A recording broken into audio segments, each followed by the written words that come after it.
Hey guys, welcome to my home. We're doing something different this time, so I decided to do my makeup and tell you all of the tea about my dating life. So today I want to tell you about my experience dating somebody who's self-made versus dating somebody like me, a rich kid. One time, when I was dating a guy who is a rich kid, he actually gave me a gift, and that gift was a pretty expensive jewelry. Then his mom saw it and she was like, "This looks very expensive. Who's this from?" And I was like, "From your son?" And she just gave him a stare. And that moment I realized how uncomfortable I am dating somebody who's just a rich kid and who's not making his own money, because I never felt like the gifts are actually coming from him. I felt like they're coming from his parents. But I've always been struggling with the man paying for me, and I think only this year I started feeling not bad about this. My dad was always paying for my mom, and that was kind of the norm, that the dad is the provider, and I grew up in a pretty traditional household. But I was sent to university in the US, and I think it really shifted my perspective, especially when I went to university. It was like woke culture peak. I didn't know how to navigate dates, because when I was back in Ukraine and I even went out with my guy friends, they would always pay for me. It was like a normal thing. Girls were never expected to pay. And I kind of never felt bad for my guy friends paying for me. But then I was a teenager, I was like 17. I got my first boyfriend, and obviously we started going on dates. He was 1 year younger than me. That's the trend with me, by the way. I've never dated anybody older. I always dated somebody like 1 year younger than me. I think I have it from my mom, because my dad is 3 years younger than my mom, and I'm following this trend. But as I was going on the dates with my first boyfriend, my dad was driving me on one of our dates. And my dad gave me money, and I was like, "Oh, Dad, like, no need. I'm going with my boyfriend." And my dad told me the thing, which I think back then shaped how I see financial relationships with men when I'm their girlfriend. And my dad was like, "Albina, don't let him pay for you, because it's not going to be his money he's spending. It's going to be his parents' money. And they did not sign up for additional child. It was his decision to get a girlfriend, but you have your own parents, so you have to pay for yourself." And I was like, this is so not Eastern European, but I guess since my dad told me that's the right approach, that's how I'm gonna do it. We were dating through high school, and then I went to university and he followed me to the same university. And we kind of sticked with like 50-50 relationship, even though he was paying for many dates. When we would go somewhere, he would treat me to many things. And I thought it's nice, but it was never like an expectation from my side. I guess the only expectation I had from him is like expensive gifts, because my love language as a typical rich kid is gifts. I don't know, I love giving gifts and I love receiving them. And I always gave very expensive gifts to my friends, to my boyfriends. And I think the reason why my love language is gifts is because, to me, gift is not just about how expensive it is, but it's also like how much of your time you're willing to dedicate to this person. Because in the end of the day, money is just time, right? So like the more expensive the gift is, the more time you're willing to put into this person. I don't know, that's the way I see it.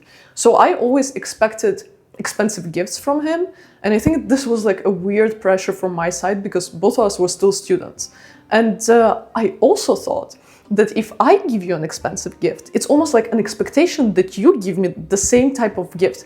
Anyways, it was like a really weird mentality from my side back then. And that was like my first serious relationship. It like lasted for 5 years. And at some point we became more like friends. So we just fell apart. Nothing happened there. It wasn't like huge drama. We just outgrew each other. But because it was my first serious relationship and it lasted 5 years, it also shaped how I see finances within the relationship, right? Plus, I still had it in my head, never let a man pay for you, and nobody signed up for an additional child. Also, guys, I'm not great at makeup, so please do not repeat what I'm doing. So then I got into my second relationship, and honestly, that relationship was the weirdest relationship of my life. It was also the shortest relationship. It lasted like, oh my God, what am I doing? What am I doing was also a common theme of that relationship. That relationship was, I don't want to call it a rebound, but it was like for the first time in my life, I was like, I'm not with the same person with who I've been for 5 years, and it all seemed like super exciting. And spoiler alert, we were also from two different cultures. So my first boyfriend, he was from the same city as I am, but my second boyfriend, he was Chinese. I'm Ukrainian. He would always pay for me. He was like an international student, and when we met, he went to Northeastern University, and he was already familiar with girls from Eastern Europe, and it was like kind of an expectation that you pay for Eastern European girls. That was not an expectation from my side, but since he was doing it, I'm like, nice. I still remembered my dad's words that you shouldn't let a man pay, so occasionally I would also pay for things.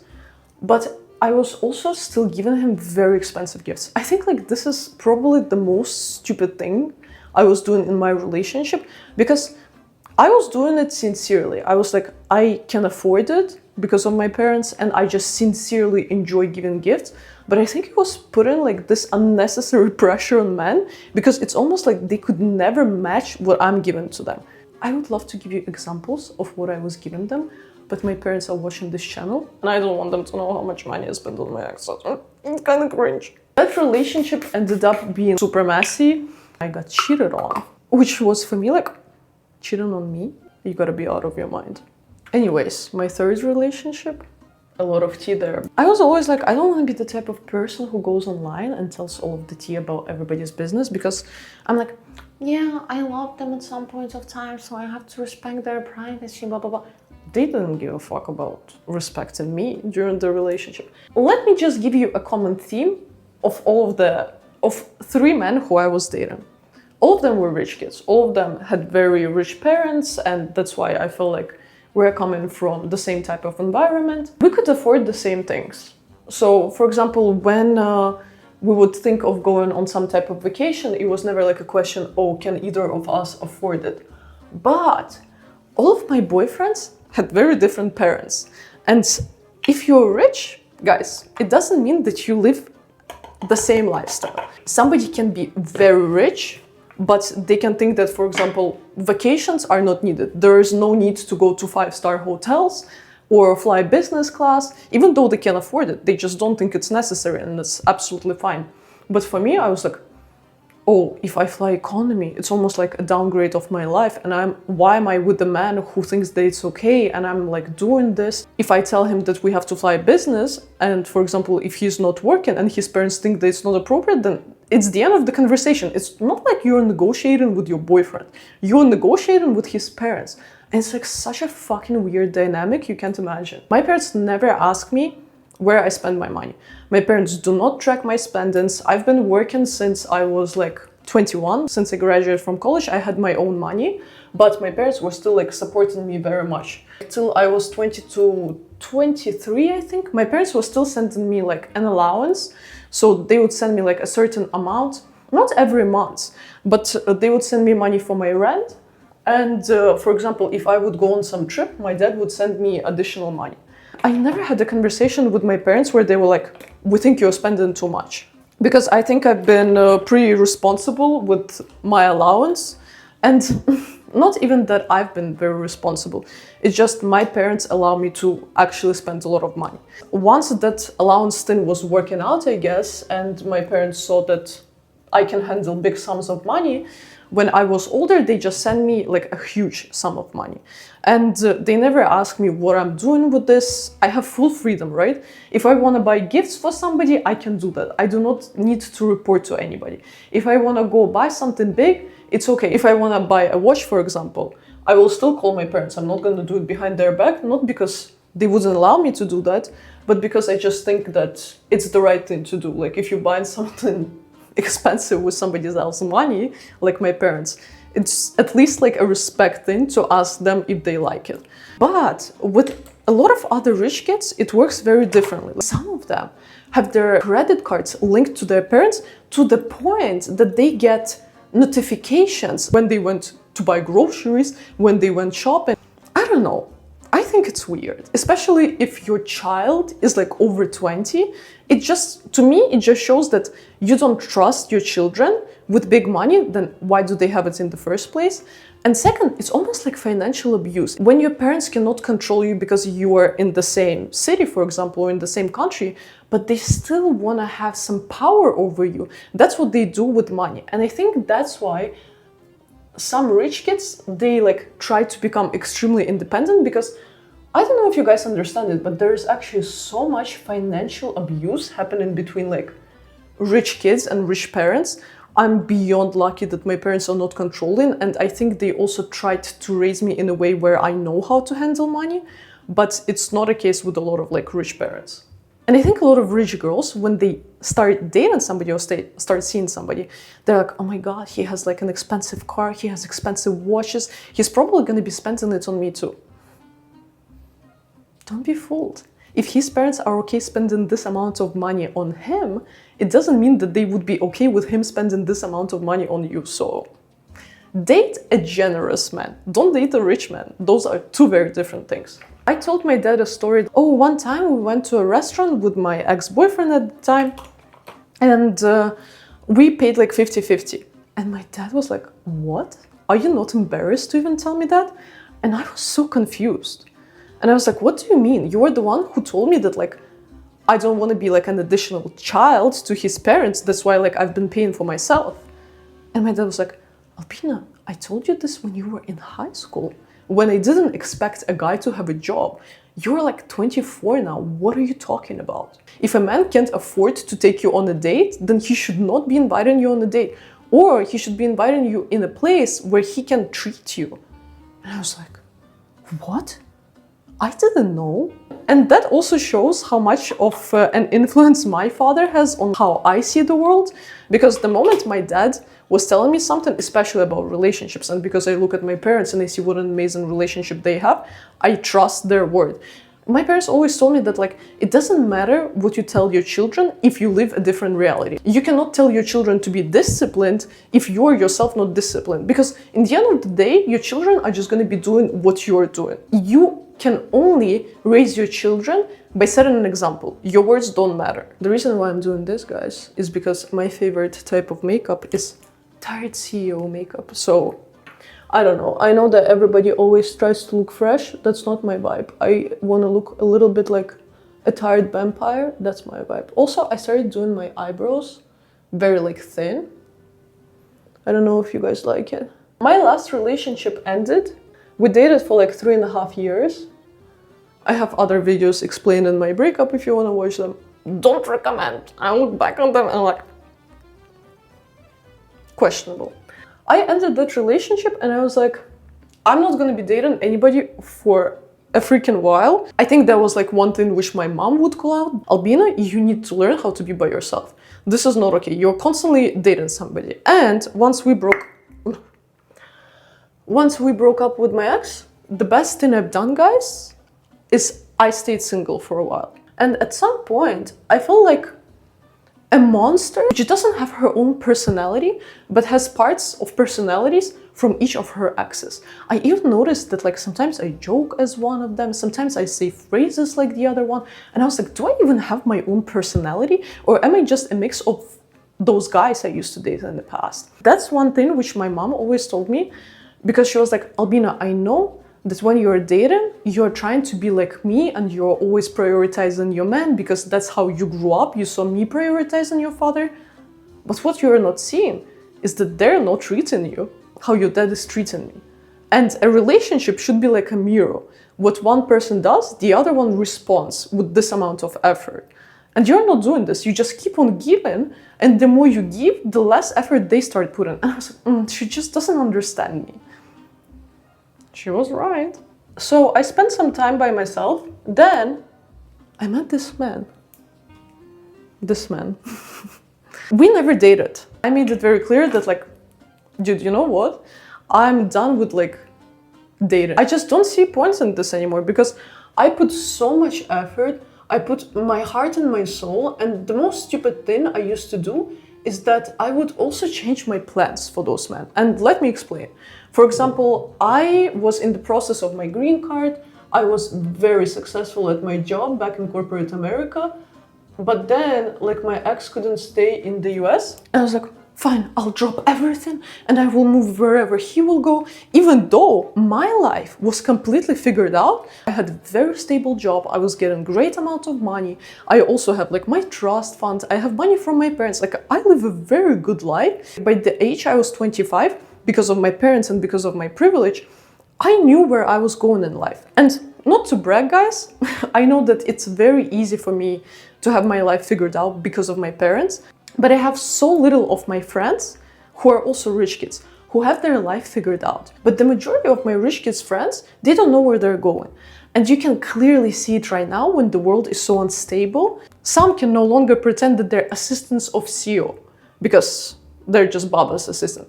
Or they're not able to do this fake business because Baba is no longer investing because the world is very unstable. A lot of people are not as comfortable as they were before. Some people, on the other hand, became way richer.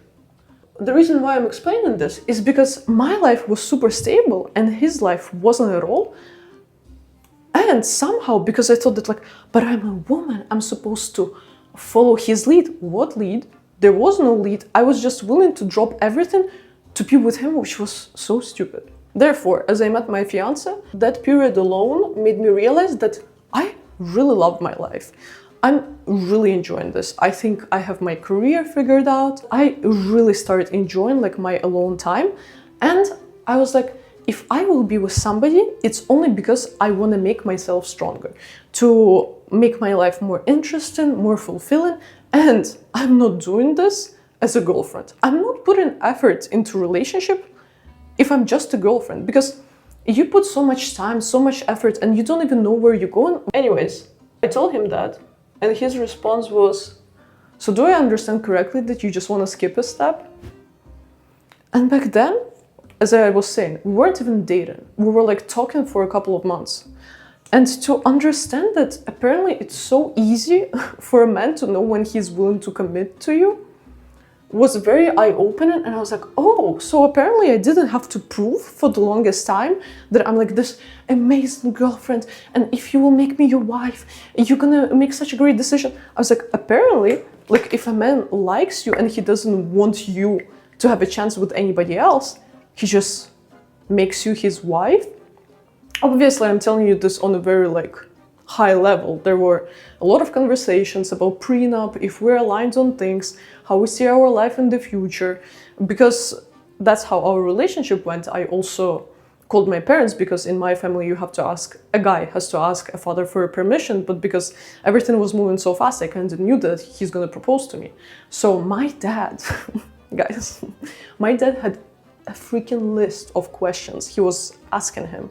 And my dad called me before the conversation with him, and my dad was like, is there anything I cannot ask him? And I spoke with him before that with my fiancé, and my fiancé was like, he can ask me anything, like I'm an open book for him. To the point that my dad could ask him for like bank statements, his relationship with his parents, what can I expect, and so on and so forth. But to see him be able to make decisions, financial decisions, all by himself, really reminded me of my dad. The apartment from where I'm filming right now is our first apartment together. As we were touring different places, nothing really made me excited until we came into this place. And I was like, oh my God, I love it so much. I started talking to this agent. And then I knew that this place was out of our original budget.